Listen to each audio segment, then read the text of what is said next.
Hello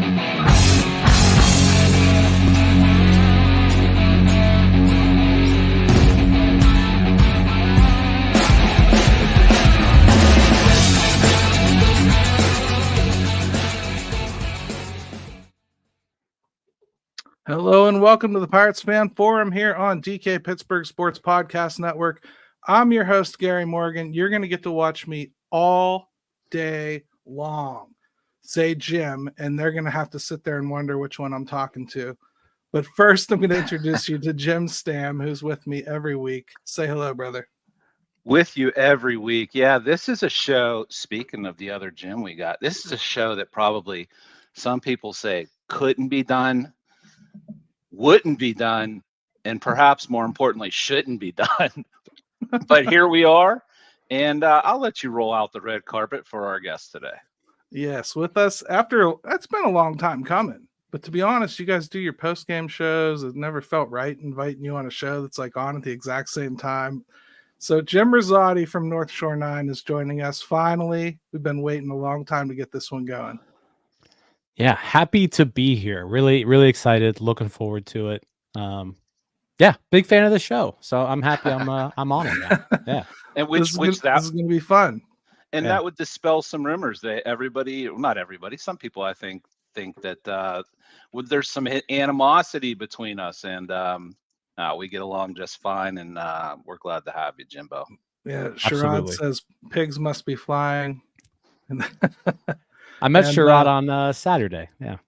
Douglas Smith says a Louisville Colonel. All right.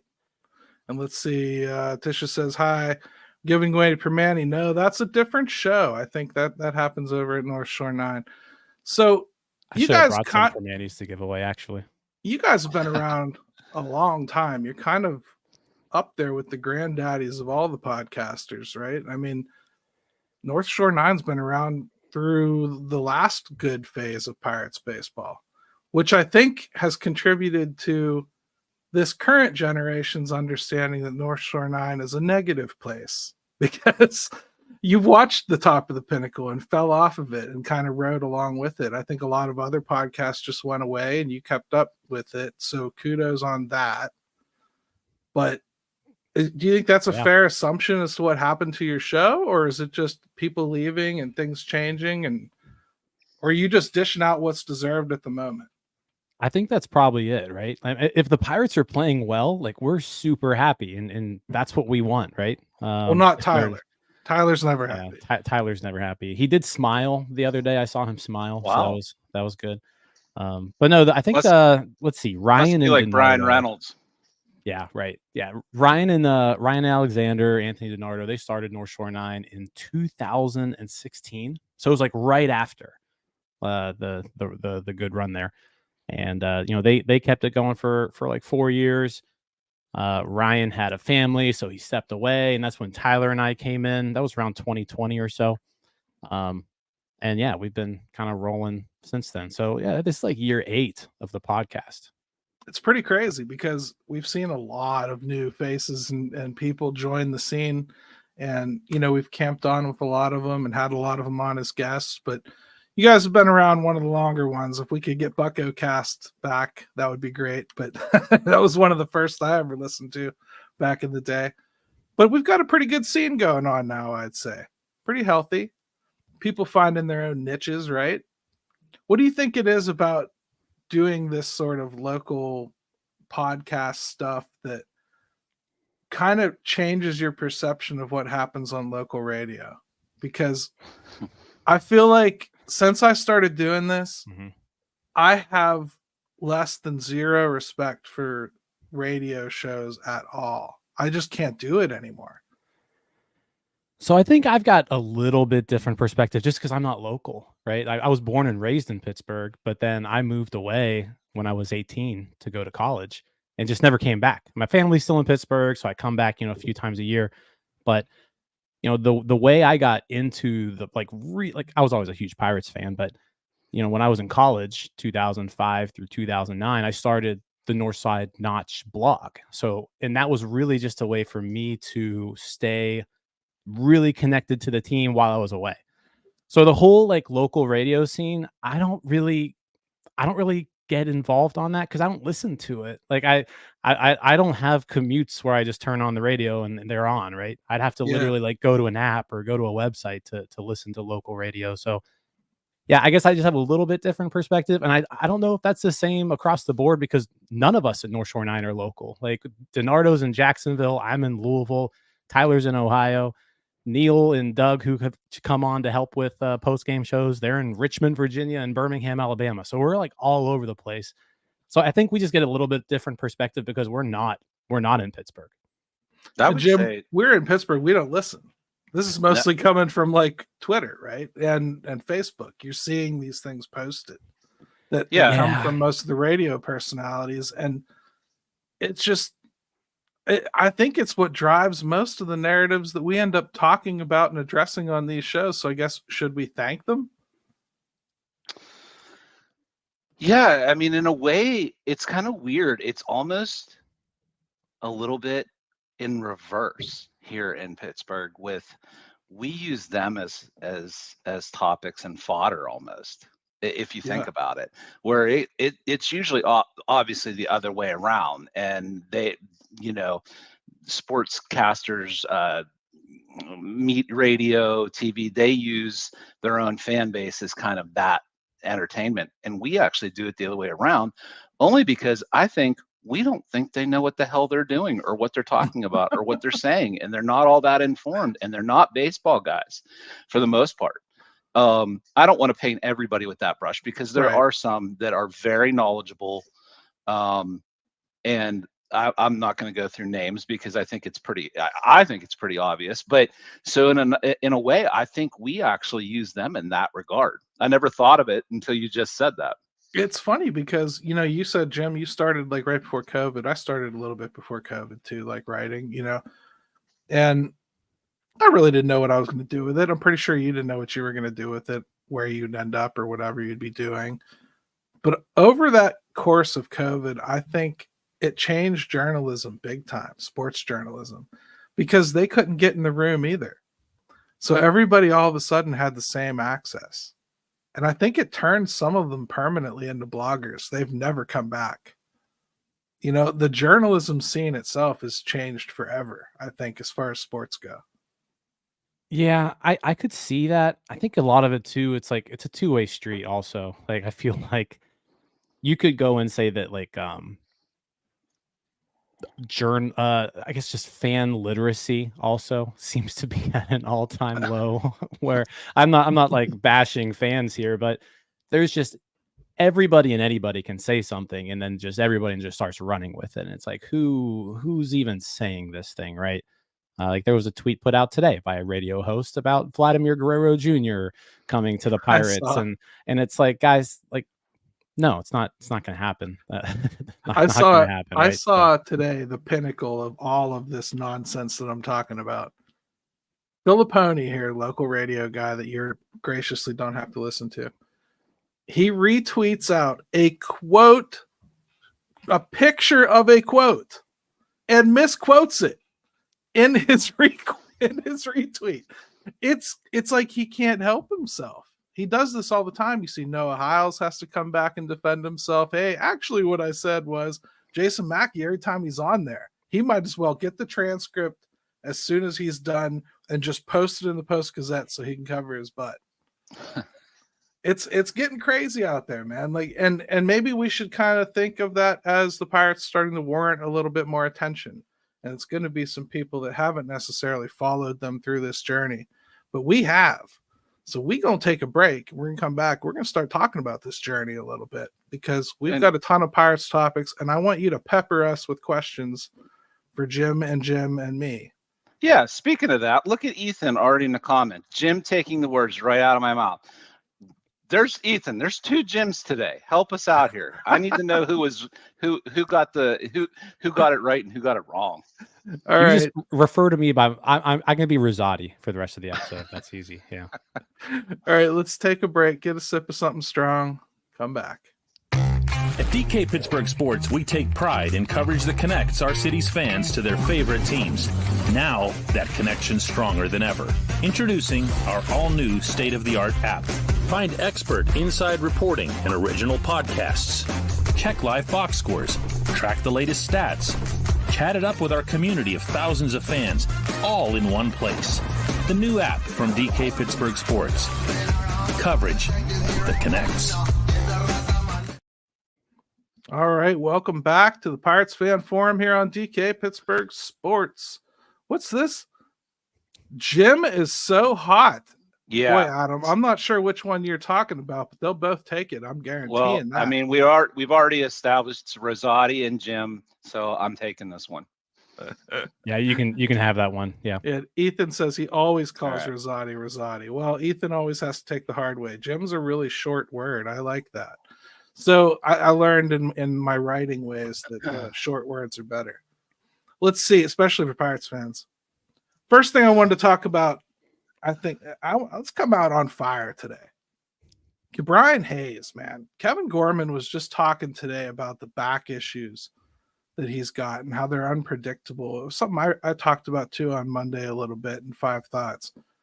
I'm starting to really be worried. We've got this guy locked up till 2030. Okay. And I'm starting to not be able to picture him being my starting third baseman that whole time.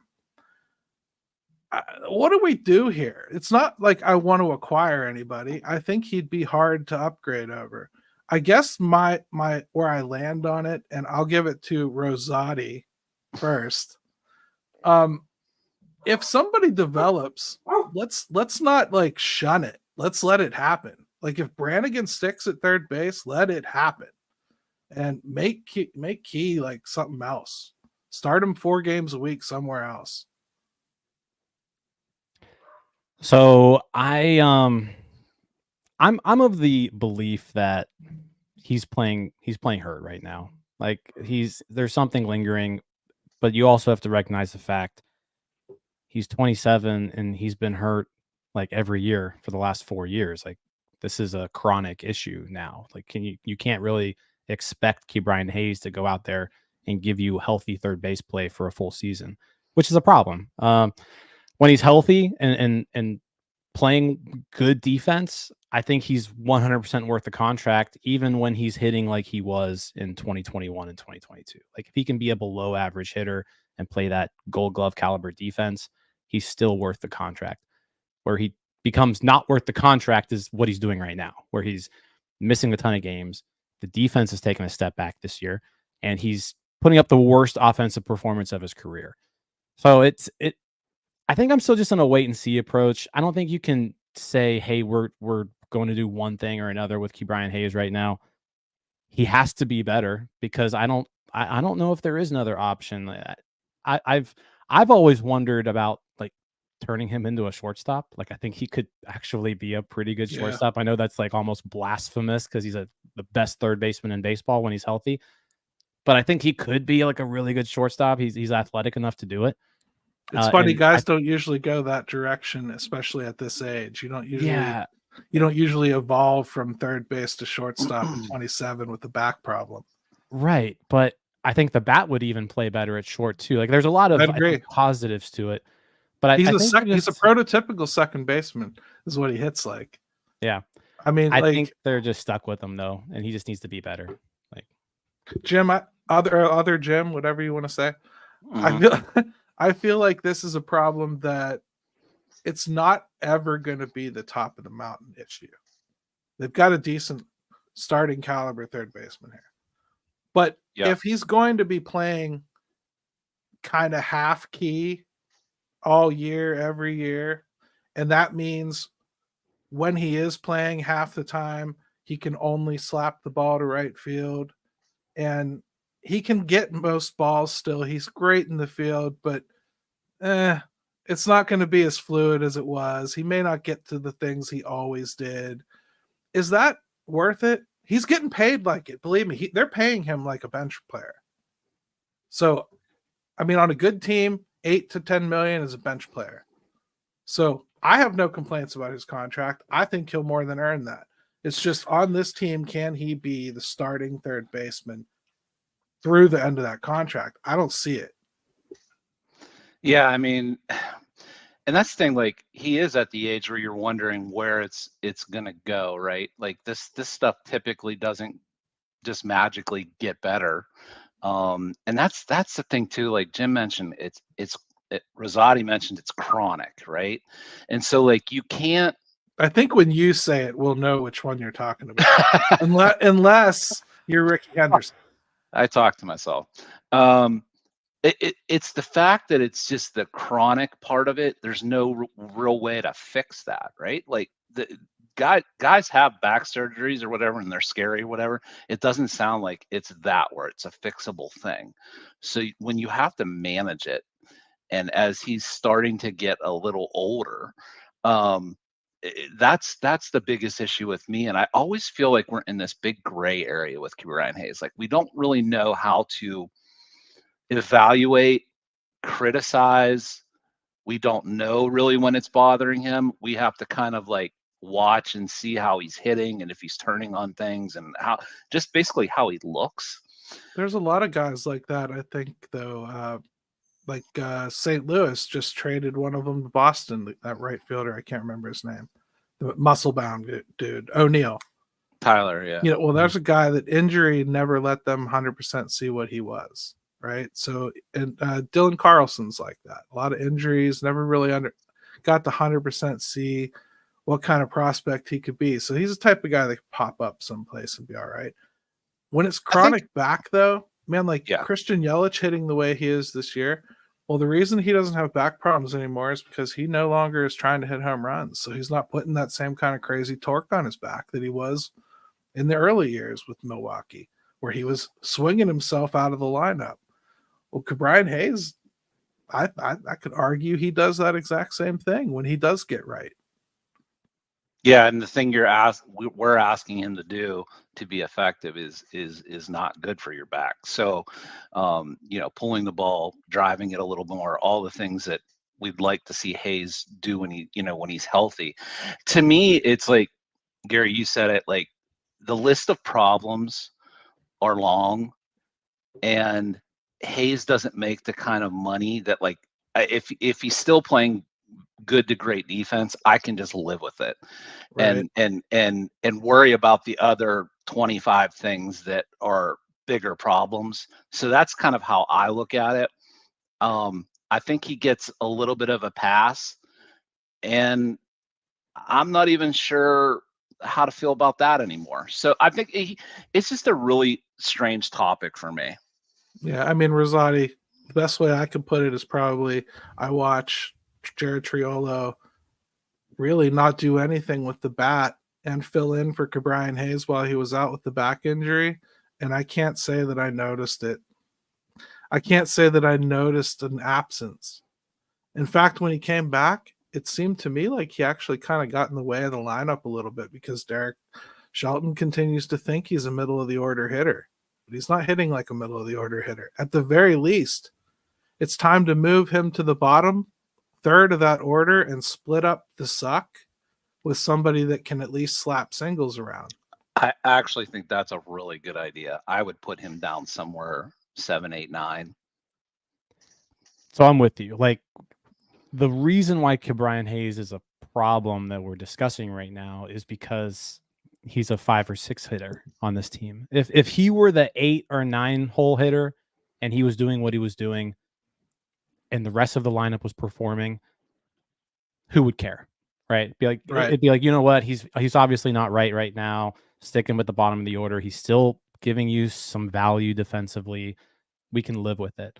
But the reason why it's creeping up to being a problem is because there just aren't enough people hitting. So when you're putting Brian Hayes in the 5 hole or the 6 hole, or you're leading off with him on days that McCutchen sits, it's a glaring hole in your lineup because he's clearly not feeling well. He's not performing at the level that we are even expecting him, even before his breakout in the second half of last season. He's not even doing what he's done throughout his entire career. So it's frustrating. And again, I think it's a problem because there's so many other problems. Like you both mentioned, it's It's not the top of the list, but it's kind of creeping up there because of all the other issues. It's like, well, Jack Swinski's not hitting, Michael A. Taylor's not hitting, Yasmani Grandal's not. We're not getting any production from half of the positions on the field. Brian Hayes is one of those people, and so now you start focusing on him a little bit more. I think that's just where we're at.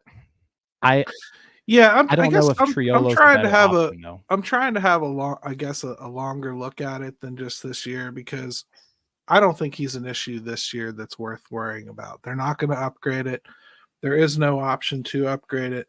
I do think there's something they could do creatively rest-wise with him. Like, for instance, maybe make him a 4-game-a-week starter, 1-day-a-week DH, something like that if you really want to get the bat in the lineup.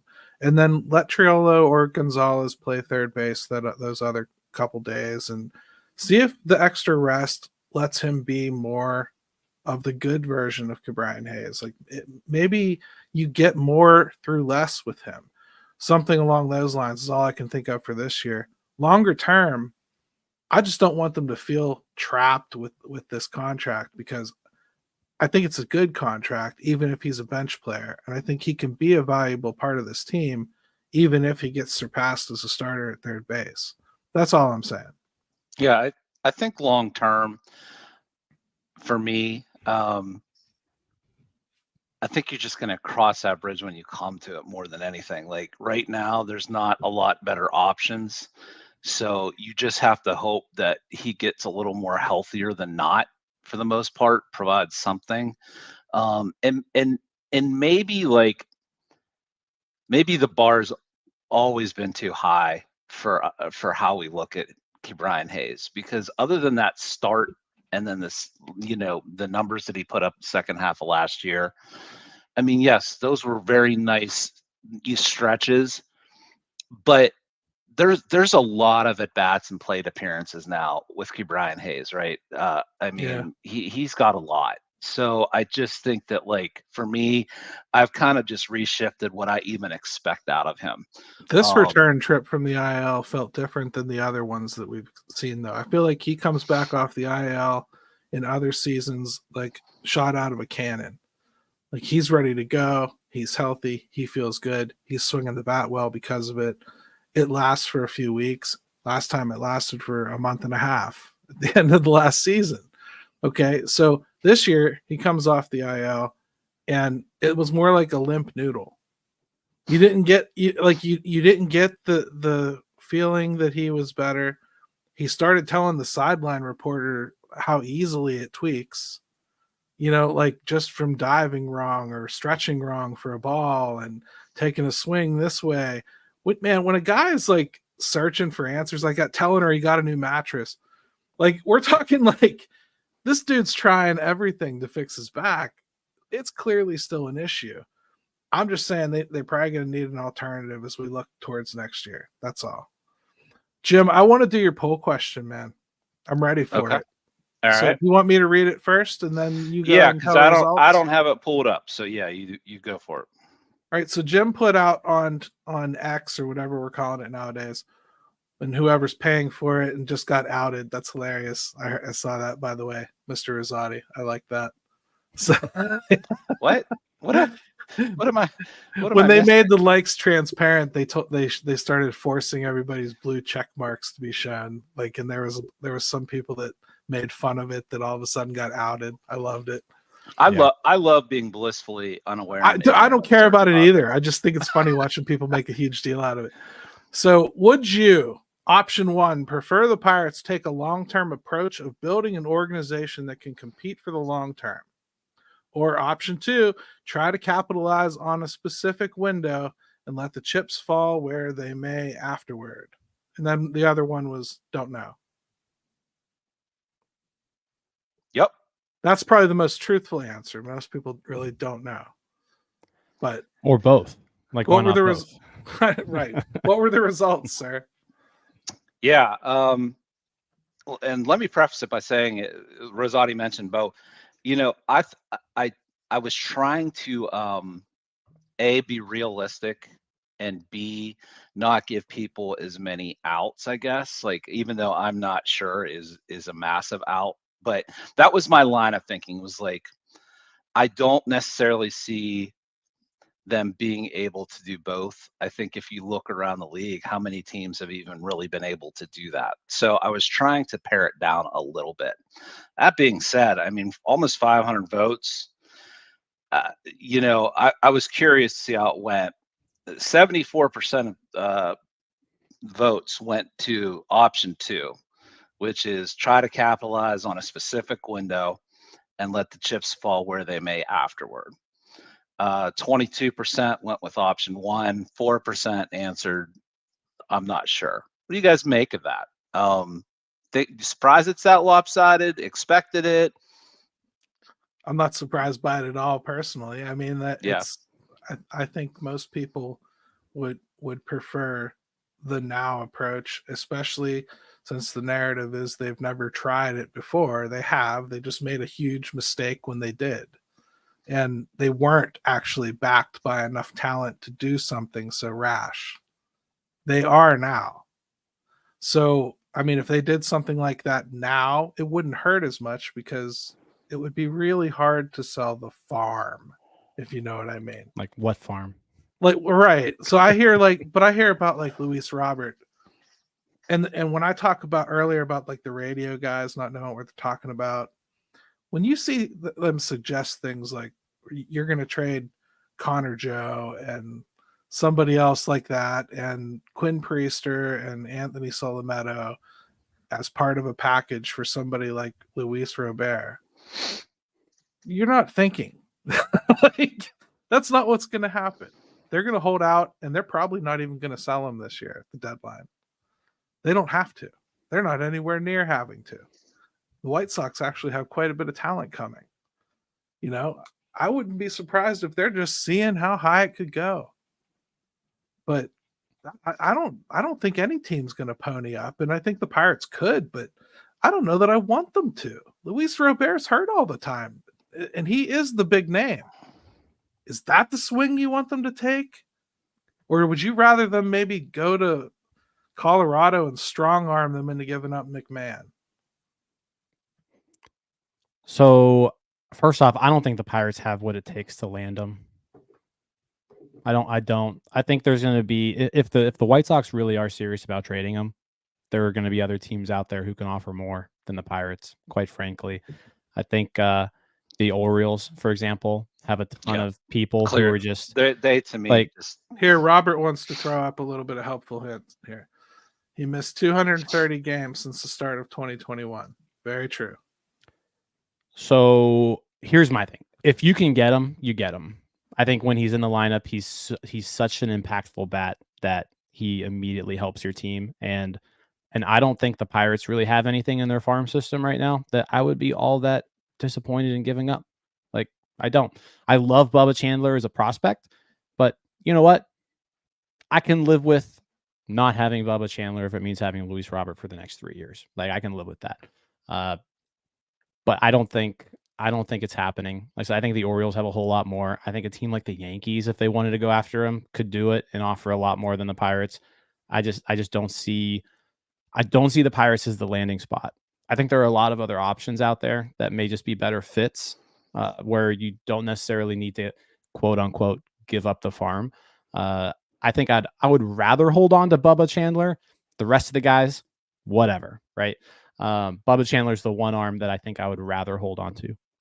But if you can get him, I guess I don't even him. look at it like that, because to me, I feel like this year, next year, the year after, they're pretty much baked in. They're going to be in the wild card dance. They've got enough on this roster. Enough of it will grow. More will come. They'll get there. The pitching staff's there. They have enough backing coming. I think they're in position to be that good for a minute. So for me, I'll trade whatever, but I don't want to trade things that are like right quick close to the league. You know, I'm not looking to trade somebody like Ashcraft right now, if only because I think I might need him next year.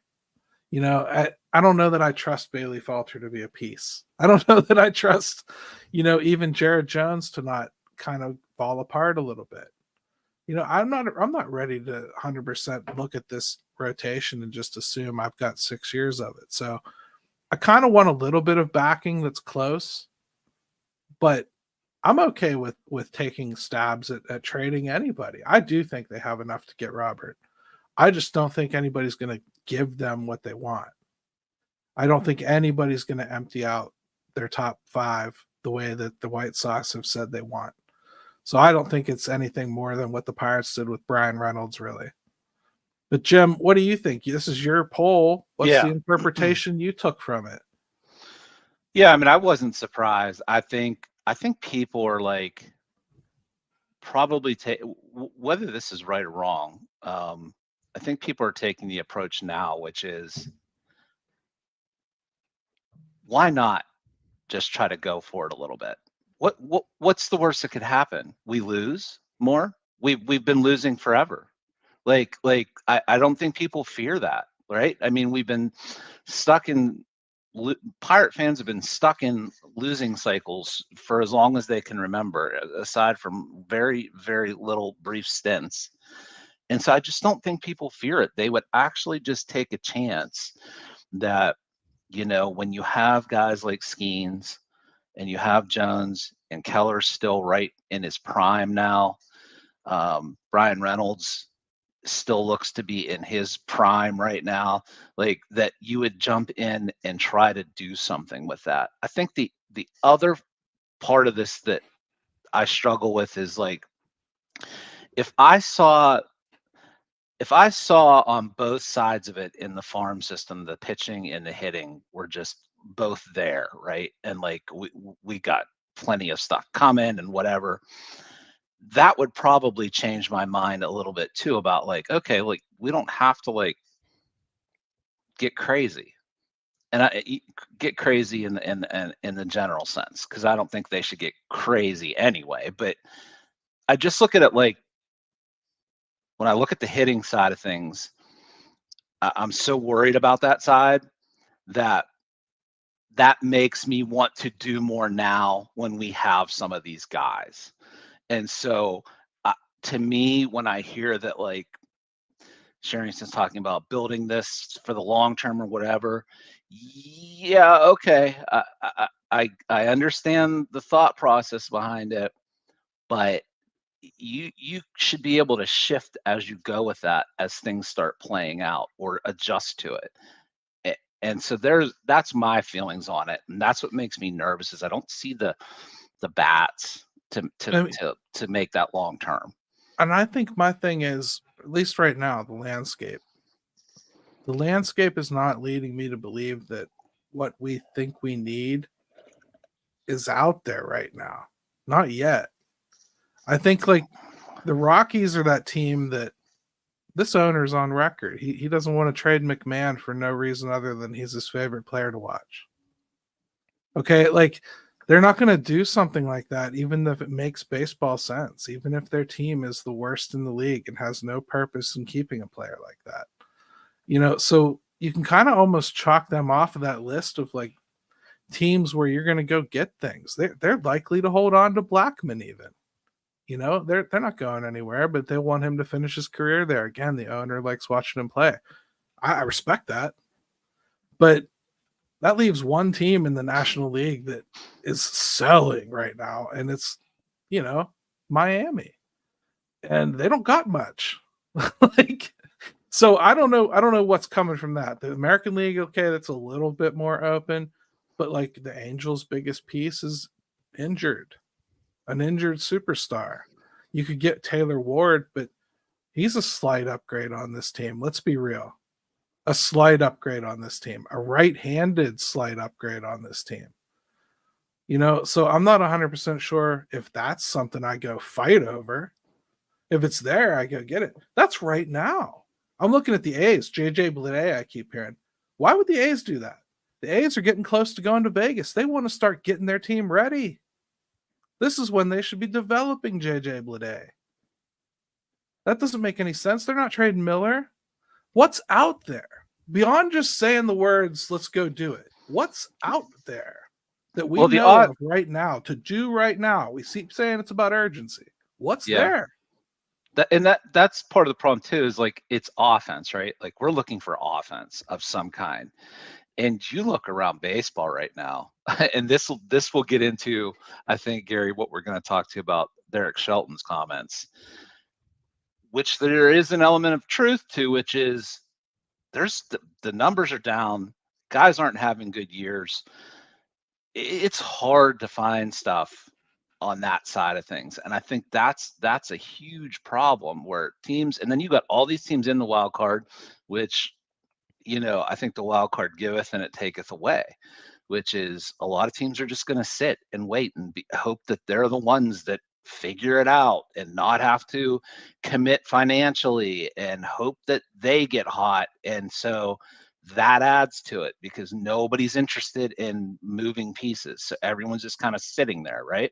Is that So what they've done by accident then, Rosati? I mean, like, you watch the league like I do. Manfred wanted to get competitive balance in order somehow. They couldn't do it financially, so this is what they chose to do: expand the playoffs.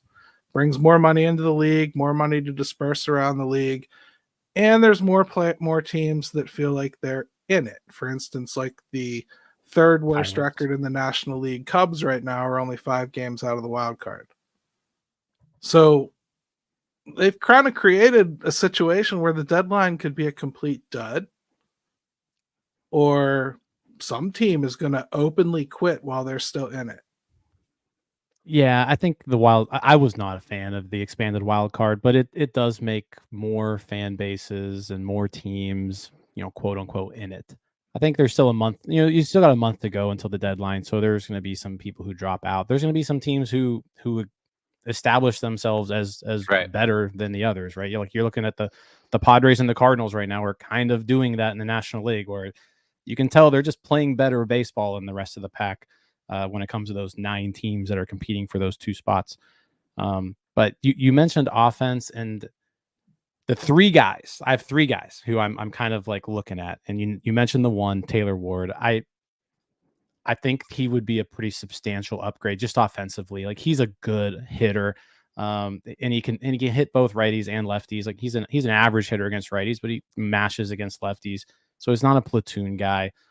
In the comments here, I think it was Robert mentioned Tommy Pham, another guy, more of just like a rental piece where you probably don't have to give up anything, really. Right. I mean, you're not giving up much to get Tommy Pham. No, you're talking a lottery ticket. Yeah, so that's another guy who I had on my radar. And then, they brought up, Tony brought up Vlad Jr. from the Blue Jays. I think the Blue Jays are a team to look at, but the guy I'm looking at on the Blue Jays is Dalton Varsho, someone who can play center field.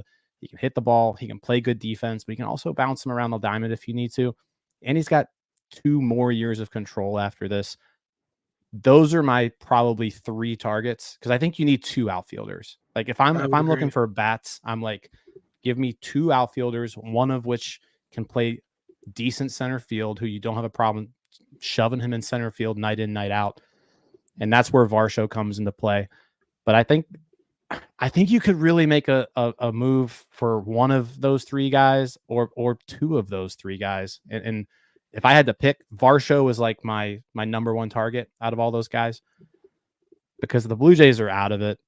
And he's one of their pieces. They've got a couple more years of control with them, but like, they can probably get some decent talent in return for him. But at the same time, you're not having to give up Bubba Chandler or Termarr Johnson for him. Yeah, I mean, like, if we're gonna toss around names, which sounds fun, we probably should. I like Randy Arozarena. I think he might be made available. Tampa's pretty far out of it. This is right in the range where they start talking about that sort of thing. They're usually much smarter than the team they trade with, so I expect to lose the trade. But I think you kind of lose every trade if you look at trades that way. I hate doing that. I kind of just, does it help me do what I want to do right now?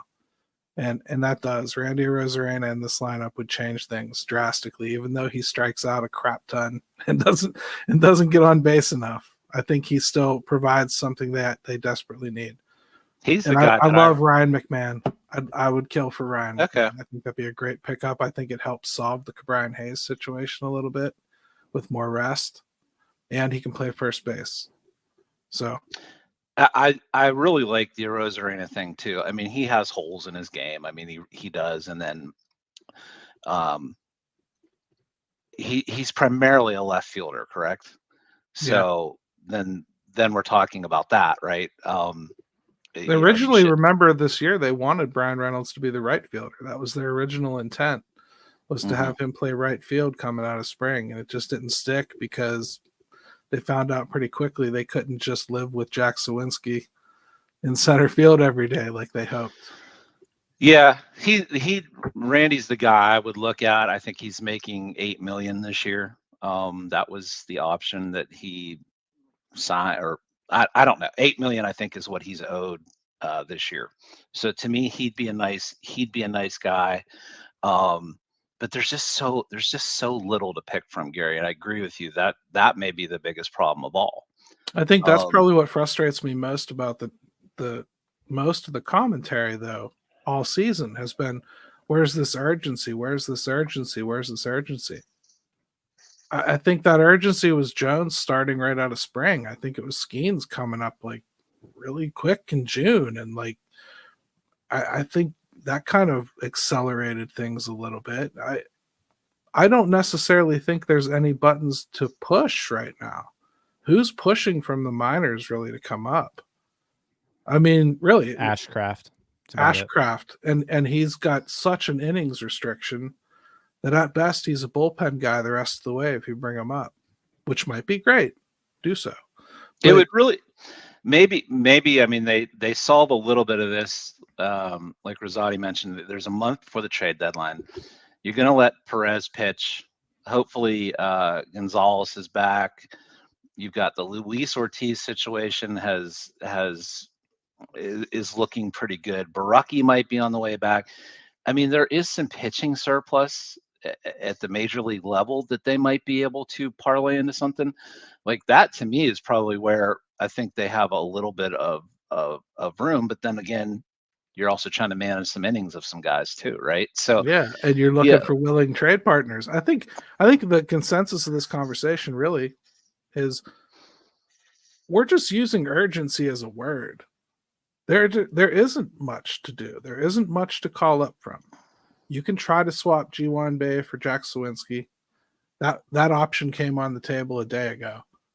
And I mean, you can swap some pitchers if you want. Okay. For guys that you've seen already. And then you can make trades when they start making themselves available. But I think we've all kind of agreed, since each of us keeps going back to, well, you got a month before the deadline, things are going to clear up and things are going to become available as that time comes. I'm not sure what we're expecting Ben Cherington to do right now. I'm seeing asleep at the wheel. Is he really asleep at the wheel? Is there anything to do right now? Is my point. People are screaming about it. I think if there's anything to do, it's to see if the White Sox or the Blue Jays are willing to do something right now. And maybe you need to sweeten the pot a little bit more, because that would be the problem, though, right? You know, you'd have to, because why would you got to pay for it?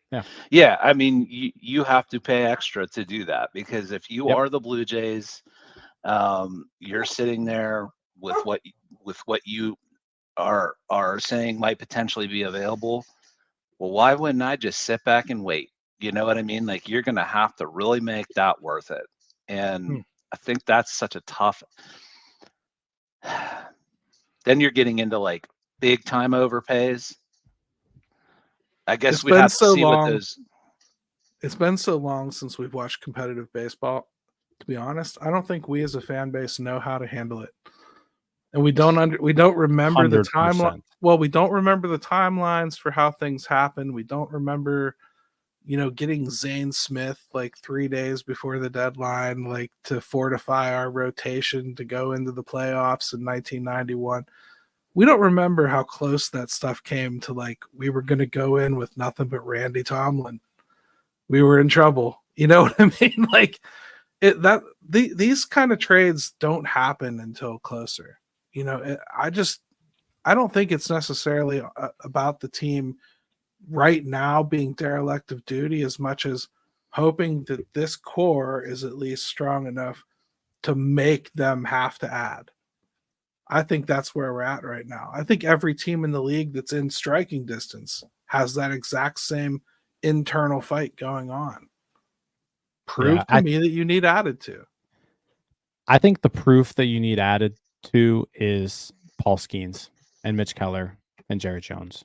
Like I think that's where I'm at right now. Is you have those three, and there's a finite amount of time that you have those three together. Because yeah, you mentioned we've got them all for 6 years. But guess what? The Cubs thought they had Zambrano, Pryor, and Wood for 6 years. The Mets thought they had Syndergaard, and DeGrom and Harvey for 6 years, right? Like these Right. guys, there's Yep. no guarantee that you do have these guys for 6 years. And if you do, they're not all going to be available for all 6 years all the time. So it's like right now is your chance. They're all here, And they're all healthy. You and got that to do goes something. Yeah. and that goes to the point where it does, like, whenever I think like you have to be a little bit fluid as the situation goes, where like you can't just say, nope, this is how we're going to do it, or we're hoping to do it this way. Well, yeah, so Skeens, Jones, Keller, I think that changes some things, and Yeah. maybe you can't figure it out this year, right? Maybe like with everything we've just talked about, the obstacles that are in the way, with the trade deadline coming up, availability, whatever. But like that's where I'm like, when the off season comes, is like, can't you just shift a little bit and say, okay, they're here. This is a bit of a surprise, like we got this going on to the extent that we do. Can we do something about that now and change course a little bit? That's where I think like you get into that poll and you think 74% of the people are like, yeah, you know what? Let's try that. And then Of I course think it to can happen. myself, okay, yes, the trade deadline, though, again, as we keep saying, a month away. If this team slips in that month with those guys that we think they deserve to add to, say they drop 5-6 games below 500, they probably didn't earn getting added to this year. I think that's the perception that's going to happen, especially when you have like this giant group of players. And the Pirates have a ton of logical guys to move. You got to think about some of these things, like Aroldis Chapman. I know, like they probably thought like if they were in a playoff hunt, they'd want to keep him. I think they would. I think if they were dropping out or even close to it, they might move him. David Bednar's injury probably changes that and takes it off the table altogether as far as the thought process goes. But they've got a ton of guys like that. Perez is a guy. Gonzalez is a guy. If he gets healthy, you could probably move off to somebody that's in the hunt. So it's not like they have to move all prospects too. Tommy Pham could be had for somebody like that, if you think about it. So, I mean, let's like keep our minds open, I think, as we address the playoffs, but and the deadline, but let's also understand that people are applying pressure because they're tired of waiting. They don't need to understand this deadline the way we do. This is my choice to understand it and think about it like that. You don't have to agree with that. You could be as mad as you want. You can sit on your toilet every day in the morning and complain about Ben Cherington not making a deal that morning. I'm just telling you my personal experience and just watching this game, it ain't there. It just isn't there right now. Even the Blue Jays are still kind of like, I don't know. We kind of want to extend Vlad. I don't know. You don't know what they're going to do. It's not a bad yet. idea, right? I think my thing is just you as a general manager. If you have these three pitchers, like this is a blessing. You are gifted with these three arms, and we've seen teams just make deep postseason runs just because of their arms. The Diamondbacks last year, that wasn't a good baseball team, but guess what? Merrill Kelly and Brandon Pfaadt were just on fire, so they got to the World Series. If you're the general manager of the Pirates, if you're Ben Cherington, it's your job to get this team to the postseason somehow, because with these pitchers, you've got to do it. Every year that you don't go to the postseason with these three pitchers is a catastrophic failure, in my opinion. Like, it's a failure. You only have them for a finite amount of time, and you have to find a way to get to the postseason. I would only add the caveat to me, Rosati, is that I would say after this year, because I think like this came together really fast, and you are somewhat limited by circumstances outside your control. But like whatever happens the rest of the way after this year, and then you also have they're also trying to be careful with them at least this year with their usage, right? To get to some of these other years we're talking about. But once that off season starts, or even at the trade deadline, even if you think you can help yourself out long term, to cover some of these next 1, 2, 3 years, however you want to look at it, then that would be my focus. I'm not super hard on them right now about it, but I am in total agreement after this.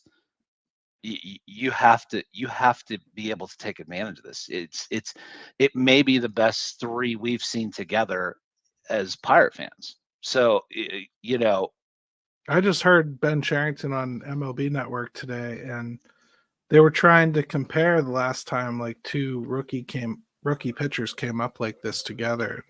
They went back to Gooden and somebody else. I think it was Cone. Can't remember. But like there was a good tandem back then with New York, and they couldn't come up with too many names. It doesn't happen very often. So how the Pirates navigate this, it's with no roadmap. I'm interested to see how it goes. It's a cool journey. It definitely should influence every decision they make moving forward, even this deadline. Interesting stuff. Let's take a quick break, come back, and let's do Call Your Shot. At DK Pittsburgh Sports, we take pride in coverage that connects our city's fans to their favorite teams. Now, that connection's stronger than ever. Introducing our all-new state-of-the-art app. Find expert inside reporting and original podcasts. Check live box scores. Track the latest stats. Chat it up with our community of thousands of fans, all in one place. The new app from DK Pittsburgh Sports. Coverage that connects. All right, welcome back to the Pirates Fan Forum here on DK Pittsburgh Sports Podcast Network. Call Your Shot is brought to you by our friends over at shopyins.com. They are going to be doing a really cool giveaway this weekend, so make sure you follow them on X. They're giving away a Paul Skeens jersey, some Yins hats, some other cool trinkets, and check out that stuff on X. Give them a follow. Check out their website. Check out everything they've got. Let me play our little theme.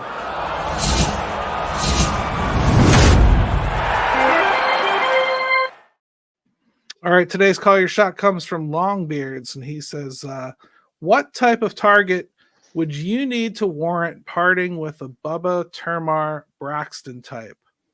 And his second part of his question is first base worth addressing on the trade market if all you can get is a slight upgrade rental?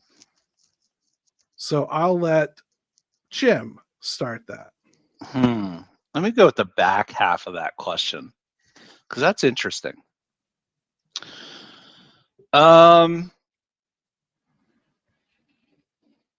Rowdy, Connor Joe,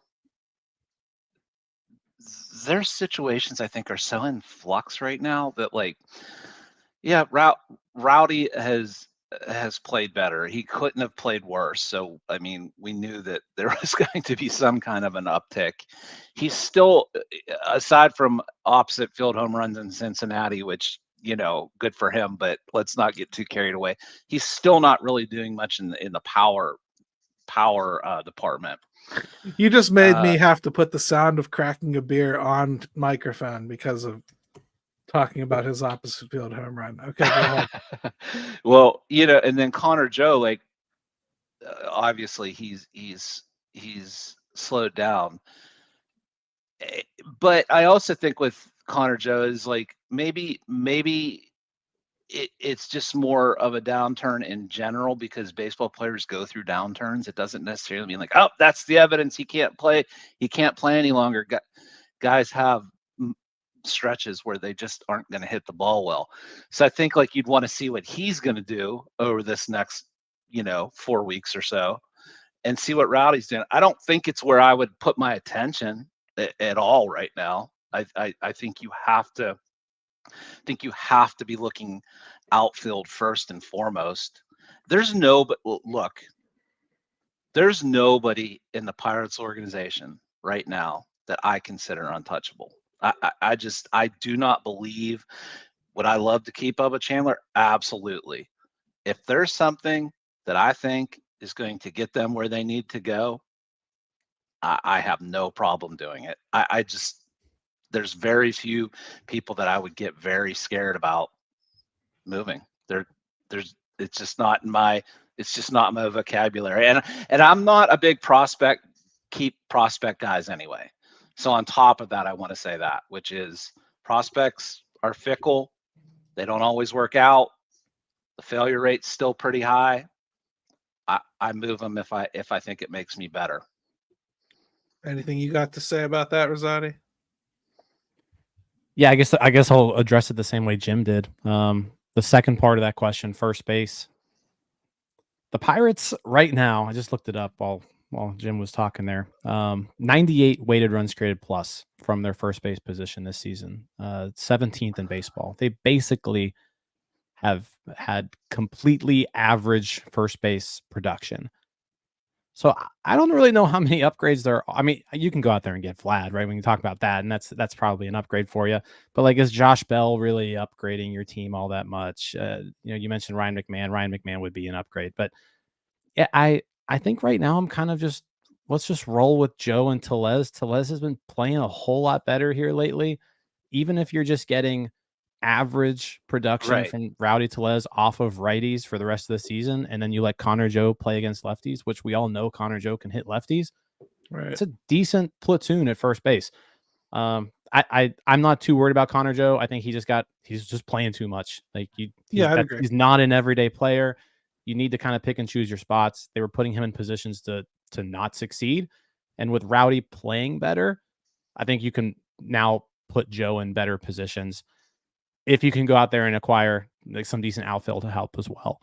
That's really well said, that last part. And part that most people aren't talking about with Connor Joe is I think he's carrying extra weight from Rowdy's slack early. And it's taken them a minute to kind of adjust back to like giving that opportunity back to Rowdy. And in the process, Connor Joe's kind of been withering on the vine a little bit. So it was good to see him get some hits against somebody that he's had success against in Ashcraft the other day. So let's hope that kind of reignites him a little bit. And I do think sitting a little bit more helps. It's a shame that he has to be our best outfield option now, though. So like there's almost no rest for the weary. You know what I mean? And this just goes to the point of, the Pirates and being a Pirates fan and watching players in general over the years, whether we're talking about where they're hitting in the order or what they're being asked to do. Sometimes they're just being asked to do things that aren't reasonable. Like that, it's too much. Like they're not that kind of guy. You might not want to be batting Brian Hayes third in your lineup. Like he's not that. He might not be that on a good team anyway. So that's probably true. Yeah, so like we're always doing that, right? We're asking Connor Joe to play too much, or somebody to eat too many innings, and they're just. It seems to be the story of this organization, which is just not having enough guys to fill the roles the way they need to be properly filled. Yeah, and so let's see. I guess I should take a crack at it too. No, first base. It's not that first base isn't worth addressing. I just think there's one or two they could take a swing at. And if they don't get those one or two, then it's definitely not something to try to even mess with. If for some reason they felt they were a Pete Alonso away from it, total rental type guy, say they could get him for a song, that would be a definitive upgrade. It would solve some things. You do it, as weird as he is. If you can get a Ryan McMahon, you go do it. There's not much else out there. If for instance the Cubs are like, hey, screw it, we're out of it, Cody Bellinger's going to opt out, come get Cody Bellinger for $15 and a pack of Sheets coupons, have at it. I think you go do that, even though he's going to opt out. But like, I just don't think that a lot of opportunities like that are going to present themselves. As far as like Bubba, Termar, Braxton, I'm not opposed to anybody. But to me, if you start getting into some of those guys, I need term. I need a year. I need something that bleeds beyond this year for me to feel comfortable with that. I'm not giving any of my top 10 for a rental. I'm not doing that. You know, I just don't think that they're that away from winning anything. You know, Yeah, I don't think they're Pete Alonso away from winning anything. Is what I'm no, saying. like I think if you were next year and we were in the same point having the same conversation and they had taken another step, I might change my tune. I just think that like right now to do that and be short-sighted, as much as I am on the ship of like wanting them to take advantage of the pitching stuff that we have going on, I just think you could still be a little foolish with that, and that wouldn't suit their needs well when you do want to use those next couple years for the Skeens and the Kellers and the Jones of the world. So I did want to take advantage here of having Rosati on, because Henry Davis is something that I think needs discussed again. You know, we're coming off can he do this rationally, by the way? I think yeah, I can. I think Okay. he can. Yeah. All right. Because He's coming off. It'd be like me talking about Will Clark. Like I can't do it. So, you know. Well, he's coming off the IL. They have him on the rehab assignment in Double-A, which doesn't really matter. I know people like made raised eyebrows about that, but it's just where they can find room for your rehab. It's not about learning anything or whatever you're reading into it. What do they do here? They're getting no production out of catcher. They're not going to just cut Grandal, even though I think they probably should. I don't even think that he's providing defensively what they claim he is defensively, so I wouldn't be married to it at all. If anything, I would demote, delay, and get Henry and Bart back up here as quickly as possible and run with that tandem through the end of the year, come hell what may. That's what I would do at catcher. But what do you feel? Because I think it's becoming a pretty in-your-face narrative that they've at the very least not handled Davis in a good way on the way up. And where are you on the panic scale 1 to 10 with Henry? With Henry Davis, well, so panic scale, I'm at maybe a 3. Yeah, I'm not really there yet. I think there's still a whole lot of time to see him before we're labeling him a bust. He still hasn't really played that much Major League Baseball, really. Yeah, I'm not labeling him a bust. What do you do with him this year? Like, right. You go like, hey, we rushed him, we screwed up, F it. Minor leagues, let's just do this right. We screwed up. This kid's got to get whatever it is down there. To me, I think we have a classic try hard that comes up, gets in his own head, and just can't stop trying to try harder to get out of it. And that doesn't help you in the majors. So you're not going to learn that in AAA. No. I think I think Henry Davis needs to play Major League Baseball, because being in AAA isn't doing him any good. When he's down there, he's just crushing pitching, and there's never been as big of a gap in talent between AAA and the major leagues as there is right now. Like he's not going to learn anything there. He's better than every other player down there. So then you've got to get him major league playing time. And you mentioned Grandal. Are they going to cut him? Is there maybe just like a phantom IL stint you can throw in there to give him some time? I think Bart has to be in the majors as long as he's healthy. And personally, I'm done with Yasmani Grandal. I don't need to see him anymore. If Henry Davis is healthy, Bart and Davis are my 2 guys. And then delays in AAA as a backup if you need them. That's the way that I would go with it. I don't know if that's the way the Pirates are going to go with it, though. I think they like the way Grandal handles the staff. I think we've all seen Grandal do things in the field the past couple of weeks where we're just like, what is this guy doing? This is some of the worst catching play I've ever seen in my life. For a veteran, like there's inexcusable moments that you're seeing out of Yasmani Grandal. It's funny because I've seen a million catchers do exactly what he did. I've seen it happen a million times in my years watching baseball. I know you have too. It's just somebody was smarter and was like waiting. Really, hey, this guy is literally just lollipopping it every time. I'm taking it. I think what bothered me about it was, first of all, I love the play, and I love that O'Neal returned serve.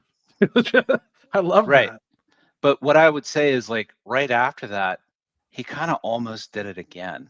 That was what, like, bothered me, which is like, okay, that happens and you can get embarrassed, right? That was He almost just did it to Skeens just the other day, threw one at his shoelaces that he barely caught, and with a runner at third.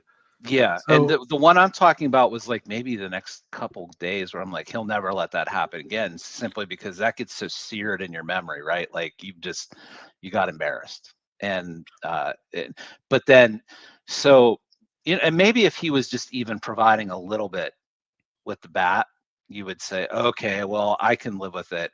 To me, I think I would let Henry play. I obviously Bart's on his way back. I would let that ride.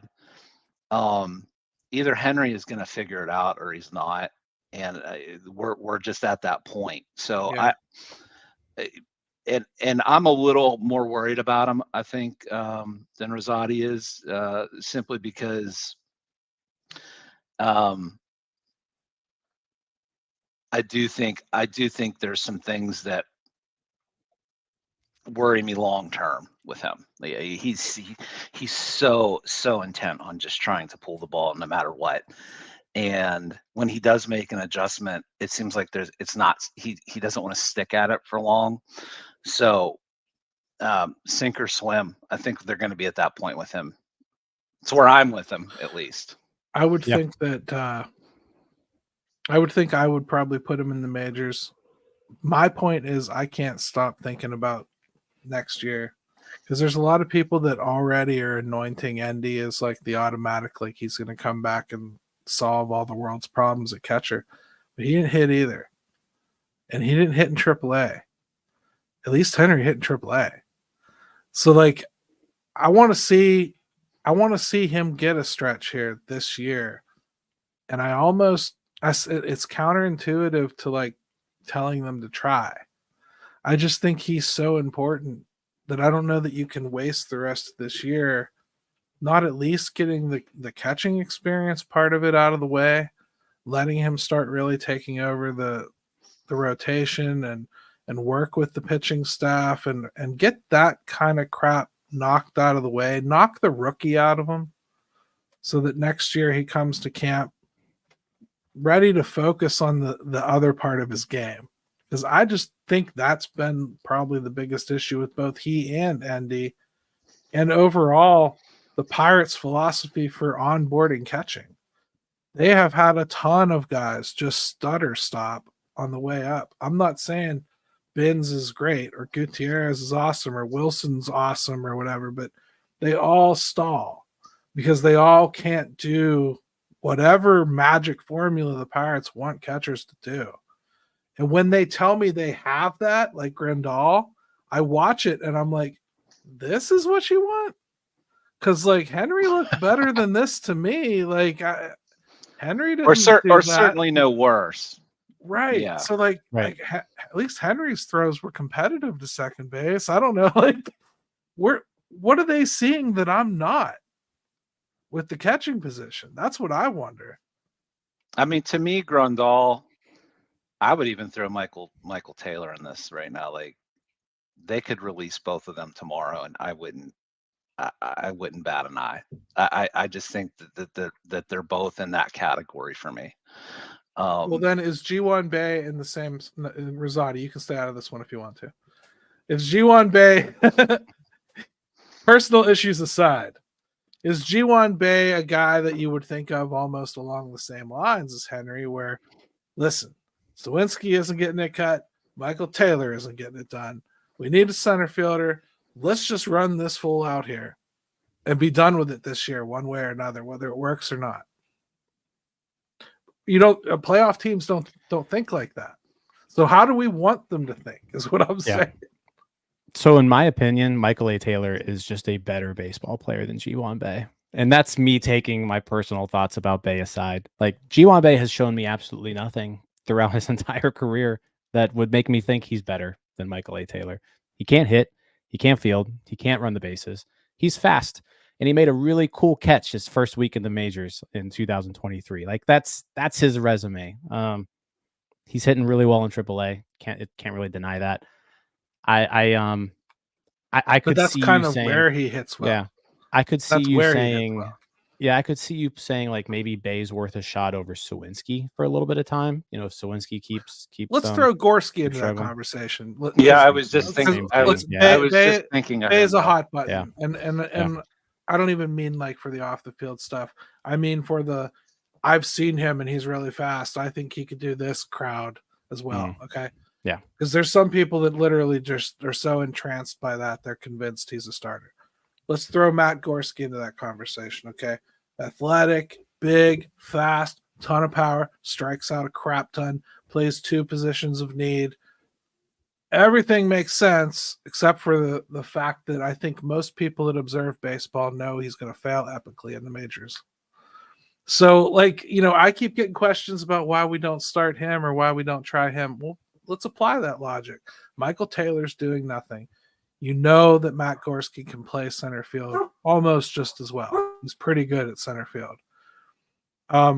You know he's going to hit as much as Michael Taylor, at least against lefties, right? So why not do something like that? I mean, are we that married to the $4 million? Do we really think there's anything we're going to get out of that? That's maybe somewhere where you could be like, okay, be aggressive, do something like that. But you'd have to give him more of a run than you gave Bly Madris. I think the issue with Gorski. Yeah, go ahead. Yeah, Sorry. no, I was just gonna say that's the biggest thing is like even when they do some of these things is like then they don't really try it like fully, like. And then Olivares, like, Olivares, we're gonna see what he is. We'll run him 2 games in a row. And that's it. Yeah, like they they finally get the balls enough to like make the decision, but then they pull back on actually seeing it through. So that go ahead, Rosati. I would be okay with giving Gorski a run. I do not have any belief that Matt Gorski can be a competent Major League Baseball player. I think he strikes out way too much. He's just not good enough to handle Major League pitching. Again, I kind of talk about that gap between AAA and Major Leagues. It's big. If you're an above average hitter in AAA, like you're not going to be good in the majors. You're just not. Like you've got to be crushing the ball, kind of like the way Nick Gonzalez was when he got called up. So I guess my hesitance here on just saying swap Taylor with Gorski is Gorski could be worse. Like Gorski could be worse. I know Michael A. Taylor is capable of at least providing me pretty close to Gold Glove caliber defense. I don't think Taylor's going to show us much hitting at all. He hasn't really shown any signs of it this year. But I'm pretty confident Gorski also isn't going to give us anything more at the plate than we're getting from Taylor. Can I be real with you, though? Because I was like a big fan of Michael Taylor being signed too. I don't think we've seen Gold Glove caliber defense. I don't think we've seen even smart decisions being made, which is like number one, what I want to see out of my defensively minded center fielder that's providing me absolutely nothing else. You better at least throw to the right base. You better at least make good decisions with the ball. You better at least back guys up whenever they go for a dive. I'm not seeing that sort of thing from him. That's what I want to see. And I think that's where I go like, yeah, you know what? An athletic rookie that I don't think can hit either. What's the difference? At least I've seen him throw I'm not even seeing the gun from Taylor. Like he has a legendary gun. I haven't seen it. The analytics will say otherwise with Taylor, right? He's 95th percentile in outs above average. He's 91st percentile in arm value, 92nd percentile in arm strength. So like it's still all there. He's 97th percentile in fielding run value. He's also a really good base runner, 82nd percentile in base running run value. Now, the eye test, you're not really seeing it, right? Because I think the one thing that Taylor in center field is similar to how Hayes is at third base sometimes, where I think you see him do things and it doesn't look that difficult. But if Jack Sawinski were in center field, Jack Sawinski, if he makes a play, it's a diving catch, right? And maybe Taylor makes it just on a brisk jog because he's that good. I totally made some buy into really- that. I He made buy some into really bad plays in Cincinnati. Like that play at the fence was terrible. He threw a ball to third base that he shouldn't have thrown. But I think overall, you're still getting really good center field play out of him. I And just think that's the sort of thing to me that I have zero tolerance for with like an Austin Hedges or a Michael Taylor or an Alika Williams. If Or you're here Grandal. for defense, yeah, or Grandal. If you're here, although I'll never believe that was a defensive signing. The first time I heard that he was like some kind of good defensive catcher was from the Pirates after they signed him. I've never heard it ever in his entire career. In fact, most teams have not played him there most of the time. So I don't. The only thing I heard was hated that he that had worked move, very hard on his game to become somewhat acceptable. We've been talking for like an hour and 15 minutes, and Jim's probably got to go, and you probably got things with your kid and everything. We should probably do what I actually titled this stupid episode anyway. I called it "Word Salads Need Better Dressing." Oh yes, yes, dude. We got talking so much. This is the best part of it. Yes, just FYI, I do have to run, so let's make sure we wrap this up. But yes, this is very good. All right, Derek Shelton just said it's not just the Pirates that are struggling on offense. It's young hitters all over the league. I hated that comment. It actually made me mad because I hate my team using the league as camouflage for why they're failing. Ben Cherington talks about how many teams need the same thing that Pittsburgh does come when this deadline comes up. They're all in the same boat. They all need the same thing. All these teams. Why does this team insist on telling me how hard things are or how hard they're working? Why can't they just start telling me how they're going to fix it or how they're going to rise above it? Either one of you. Jim squared. I'll go. Go ahead. This is what made me so mad about the previous regime too, was this kind of stuff, like just talking to the fans as if we're idiots, right? Because everybody can just pull up the team statistics on any website, whatever your favorite website is, and you can see, yeah, offense is down. That's a statement that's true, right? Very much. But you're 27th in weighted runs created plus, which kind of it weighs everything. You're 26th in batting average. You're 26th in on base percentage. You're 28th in slugging percentage. You're striking out 26th worst in strikeouts, and you're 23rd in home runs. So your power, like you're striking out a ton. You're not getting the reward out of it, which is power. You're not hitting the ball. You're not getting on base. You're not getting extra base hits. You're not doing anything well. You're 26th or 27th in everything. You're basically better than the Marlins and the White Sox. And that's it. Like that's it. And you shouldn't even, like, when they're the only two teams you're besting across the board in a lot of these categories, you shouldn't even count them. I mean, they're that bad. So the White Sox are. Why do they sit there and point around the league? Why do I want to hear you point around the league at what's going on everywhere? Why don't you tell me how you're going to fix it? Why don't you just, instead of telling me Andy Haynes is working hard, tell me how he's working smarter? Like, tell me what he's doing differently with guys. What are you sending guys home to talk to their dads? It seems to work for most of them. Like, let's. Yeah, what are you doing to make it better? If you were the Braves, like today, like I put out there about the Braves being 15th in runs and the Pirates are 22nd. They're only 17 runs apart. Doesn't even sound like that much, but like, let's be real. The Braves have underperformed a little bit this year. It's more of a comment on that. But like, if the Braves want to come out and say that, yeah, offense is down and we're not playing to the best of our ability, like, I'll believe that. I can buy that. I can, but when you're, it's almost like whataboutism baseball. Like that's and that stuff, that annoys me in any walk of life. And I sure don't want to hear it with my baseball team.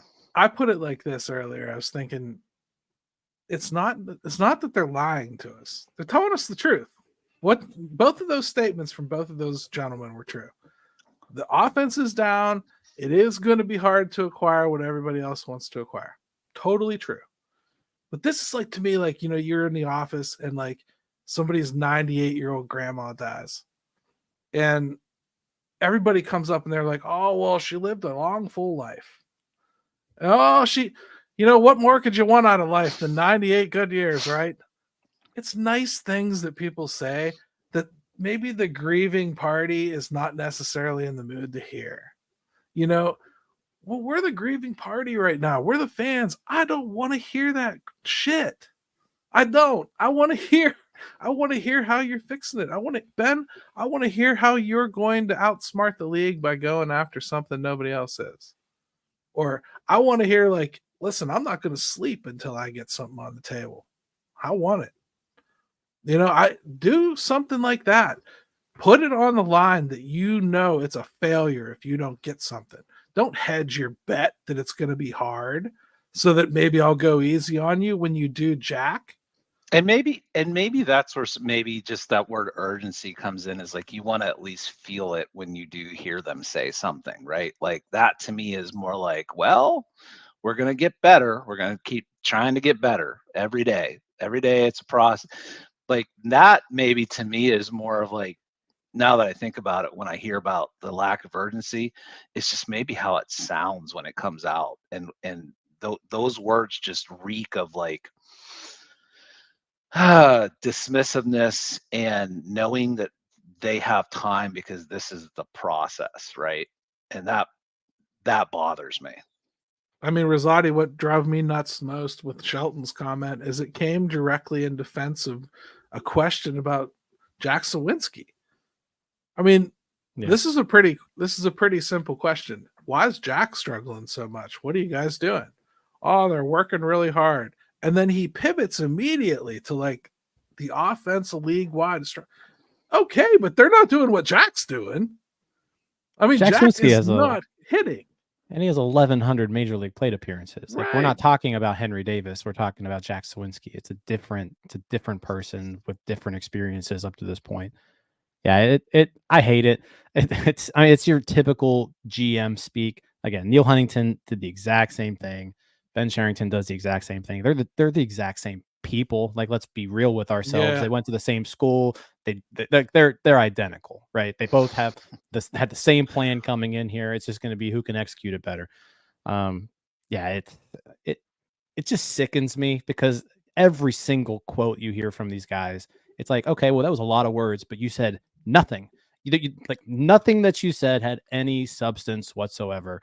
I now am dumber having heard your comment, right? Like the Billy Madison type deal. Like that's how I feel every time Ben Sherrington opens his mouth. And Jim knows I come from a marketing background, so like I get it. But also I can tell you, like, when my product is like close to launch, I don't start acting less excited.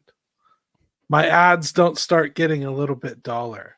Like, the product is getting close to its launch, I'm getting more animated. My braggadocious nature is getting. Where's the braggadocious nature? Where's, like, I've got this pitching staff. Of course I want to build on it. Yeah, we're on the phones every day. I pray to God every day the Giants fall out of it. I want this guy. To both your points, when Bob Nutting is the one that sounds a little bit more speaking with conviction about things. Well, dude, Payless is closed. He's got to make more money to get his shoes. whatever that is, whether he's clueless or he's just like, when Bob is the one that sounds a little bit more convinced, that should get your attention and frighten the hell out of you, because the Derek Shelton comment was really, really piss poor. I thought, like, back to that. It was just, oh my goodness. When you were at the bottom of every category almost across the board or near the bottom, and you want to point out that somebody's struggling or everybody is, nah, dude, there are teams that are doing it better than you. Top 15 in the league, at least. Maybe try that. Last thing I'm going to say is, hey, the Pirates didn't pay $8 million for their coach to be third worst team in the NL. The Cubs have, on paper, in my mind, the best team in the National League Central. They stink out loud. They look nothing like a baseball team. I don't understand what is going on in Chicago. And if I'm that fan base, I'm losing my mind even more than the Pirates fans are. And I really mean that because they should have been good this year. For real. Something's up. They spent, but they also didn't spend as much as they can or should have. I thought the Cubs had a terrible offseason. Like, personally, I would ask like, on what? Like, I thought the Cubs were like, I thought the Cubs could have spent more money than they did. But on what? Like, they passed on Montgomery. He sucked. That's what I mean. They passed on Snell. He's hurt. They could have gone. They let the Cardinals. They let the Cardinals go and get Sonny Gray, who's like there were guys out there I think they could have gotten. Their pitching staff could be way better. Like Kyle, they stuck with Kyle Hendricks, who's just god awful. He really is. It's kind of incredible he wasn't let go. I was in Chicago for that series about a month ago, and people were like, that when the Pirates chased Kyle Hendricks early in that game, they're like, that may be Kyle Hendricks' last game as a Cub, and he's still there. Like, still there. Yeah. I can't believe it. I thought he was gone when he was here in PNC getting beat up. Anyways, Jim, whatever, which one. Thank you so much for joining us, man. Taking the time. This was a lot of fun. We could probably do this for hours. But I could talk it's a Pirates forever. long time coming and a lot of fun. Good stuff.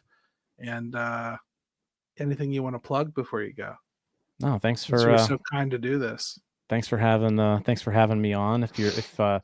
If you don't feel like watching the presidential debate tonight, Jim Callis is going to be live on North Shore 9 tonight at 9 p.m. So we're going to talk about MLB draft. Yeah, and Altoona is the free game on the MILB app too tonight. There we go. Got to get one more Jim in there, so that's good. But no, thanks, man. Thanks for coming on. Appreciate it. Yeah, this was a lot of fun. Thanks for having me. Yeah, let's toss it off to our little dude. Let's go, Buck! Yeah, buddy. All right, everybody. See ya. All right. Ben's